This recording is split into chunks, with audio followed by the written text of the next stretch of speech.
Bonjour à toutes et à tous, je suis Clotilde Salle de la salle des marchés de Bourse Direct et on se retrouve pour la semaine boursière en 2 minutes. La Bourse de Paris a terminé la semaine en légère hausse malgré les incertitudes entourant l'issue du second tour des législatives.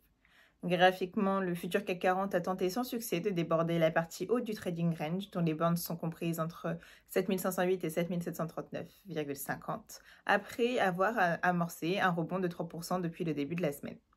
Une clôture sous la médiane de la zone de consolidation située à 7650 points redonnerait à l'indice un biais baissier à court terme avec pour cible l'alerte de long terme positionnée à 7508 points.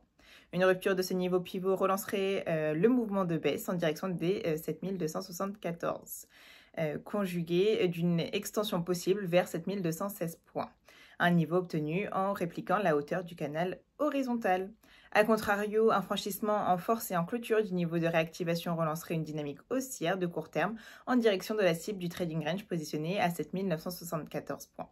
Par ailleurs, une réintégration de la zone de neutralité de moyen terme située entre 7848 et 8170,50 points témoignerait d'une volonté du marché de repartir de l'avant et de marquer la fin de cette consolidation avec pour objectif sa borne haute. Ce matin, le CAC 40 débute en repli, bien que le scénario espéré par le marché d'une assemblée générale sans majorité absolue se soit réalisé. Voici nos rendez-vous de la semaine. Aujourd'hui, nous aurons la publication de l'indice de confiance des consommateurs Sentix pour la zone euro.